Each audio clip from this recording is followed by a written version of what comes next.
Have you ever wondered what makes up the smallest unit of life? This is where our journey begins, in the intricate and awe-inspiring world of cells. Cells, my friends, are the building blocks of life. They are the smallest units of life that can replicate independently, and they are often called the building blocks of life. Each one of these tiny structures, invisible to the naked eye, is a bustling city of biological activity. You, me, the tree outside your window, the bird singing on its branches, we're all composed of these little marvels.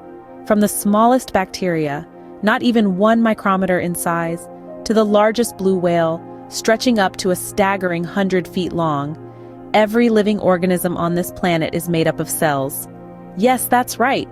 The diversity of life we see around us, all the shapes, sizes, colors, and textures, is all the handiwork of these tiny microscopic cells. But don't let their size fool you. Within each cell is a world of its own, bustling with activity. Each cell houses a multitude of components, each performing a specific function, all working in harmony to keep the cell, and thus the organism, alive and functioning. From the powerhouse that is the mitochondria, providing the cell with the energy it needs to function, to the nucleus, the control center of the cell, directing all cellular activities, each component plays a crucial role in the life of the cell. But that's not all. Cells are not isolated entities. They communicate with each other, respond to their environment, and even have the ability to self-heal and reproduce. They are dynamic, adaptable, and incredibly complex. So as we embark on this journey to explore the smallest unit of life, remember, we're not just talking about tiny blobs under a microscope. We're talking about the fundamental units that make up the diverse tapestry of life that we see around us. So get ready to dive into the fascinating world of cells and unravel its mysteries. Imagine peering into the tiniest, most fundamental building blocks of life. Picture a bustling city, teeming with activity, where every component has a crucial role to play. This is not a description of a human metropolis, but rather a living cell. Let's take a closer look at this microcosm of life. The cell is encased by a protective layer known as the cell membrane. This flexible yet sturdy envelope controls the movement of substances in and out of the cell, much like a vigilant gatekeeper. It maintains the balance of chemicals and nutrients needed for the cell to thrive while keeping harmful substances at bay.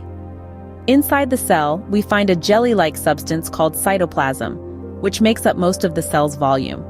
Think of it as the cell's bustling marketplace or crowded town square. It's where the cell's organelles, or specialized structures, float and carry out their functions. The cytoplasm is the stage where the drama of cellular life unfolds. And then we have the nucleus, the control center of the cell. Much like a city's town hall or a corporate headquarters, the nucleus directs all cellular activities. It houses the cell's genetic material, DNA, which holds the instructions for every function the cell performs. The nucleus uses this DNA blueprint to control the production of proteins, the building blocks of life. But these are just the basic components. The cell is a complex entity, with a multitude of other structures, each with its own unique function. There are power plants, factories, waste disposal systems, and even a postal service of sorts. Each component works in harmony to ensure the cell's survival and functionality. In essence, the cell is a bustling city of life, with each component playing a key role. The marvels of cellular life are a testament to nature's intricate design and the fundamental interconnectedness of all life forms. It's a world waiting to be explored, a world that is as fascinating as it is complex. And we're just beginning to scratch the surface. Stay tuned as we delve deeper into the cell's marvels. And remember, there's always more to learn, so don't forget to subscribe for more. Ever wondered about the energy source of a cell? Meet the mitochondria. These tiny bean-shaped structures are the real MVPs when it comes to powering up the cell. They're essentially the cell's power plants, churning out energy in a process known as cellular respiration. Now imagine a bustling city. It needs electricity to function, right? That's exactly what mitochondria do. They take in nutrients, break them down, and transform them into energy-rich molecules. It's a complex process, but the end result is a substance called ATP, or adenosine triphosphate. Think of ATP as the cell's currency, the energy coin, if you will. Every function, every movement, every thought in our bodies require ATP. Without it, we wouldn't be able to do much of anything. And it's all thanks to these tiny powerhouses, the mitochondria. Thus, without mitochondria, a cell would be like a car without fuel. Now let's turn our attention to the command center of the cell, the nucleus. Think of the nucleus as the cell's headquarters. It's where the big decisions are made, the strategies are planned, and the orders are given. This all-important control center houses the cell's genetic material in the form of deoxyribonucleic acid, or DNA, which carries the instructions for the cell's activities. Imagine it like a vast library filled with countless volumes of information. Each book in this library is a gene, a segment of DNA that carries a specific set of instructions. These instructions, written in a chemical language, dictate everything from the color of your eyes to the rate at which your cells divide. But how does this information get from the nucleus to the rest of the cell? Well, that's where messenger molecules come into play. They take the instructions from the DNA, leave the nucleus through small openings called nuclear pores, and deliver them to the rest of the cell. It's like a courier service, making sure that the right instructions reach the right destination at the right time. The nucleus itself is a marvel of structure. It's surrounded by a double membrane, known as the nuclear envelope, which protects the precious genetic material within. It's dotted with nuclear pores that act like gateways, allowing certain molecules to pass in and out.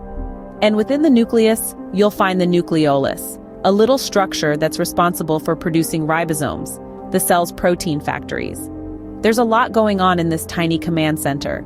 The nucleus is constantly receiving information about the cell's environment, processing it, and responding appropriately.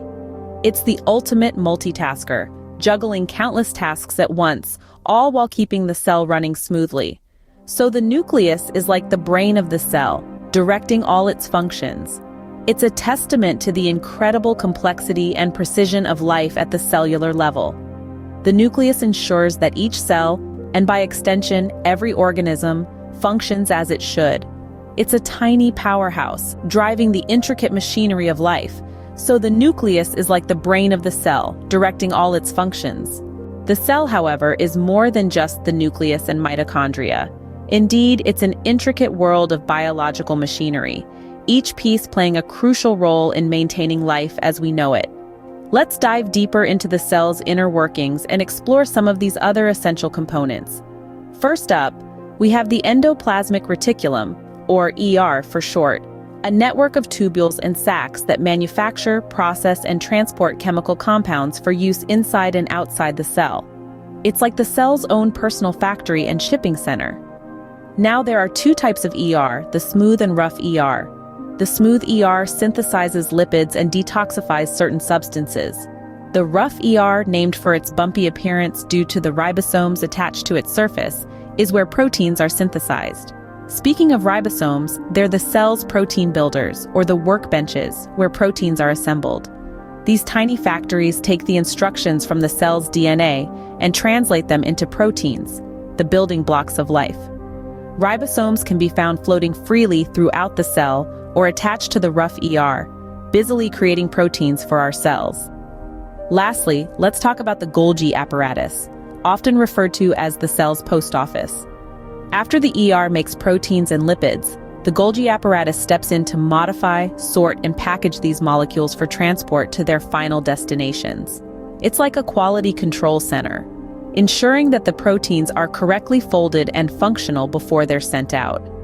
As you can see, each component of the cell plays a vital role in its survival and function.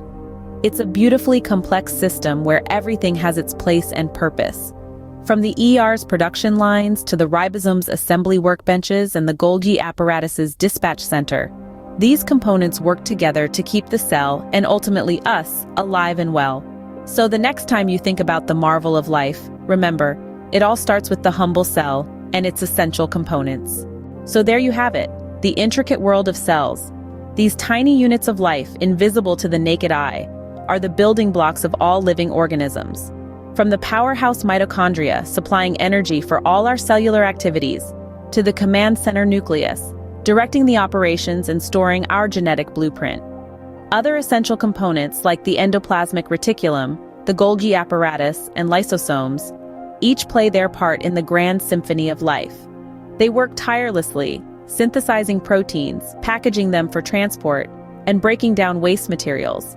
These components, each with their unique structures and functions, come together to form the marvel that is a cell. They remind us of the complexity and beauty of life at its most fundamental level. Remember, every living thing around you, including yourself, is a collection of these fascinating cells. Subscribe for more mind-blowing insights into the world around us.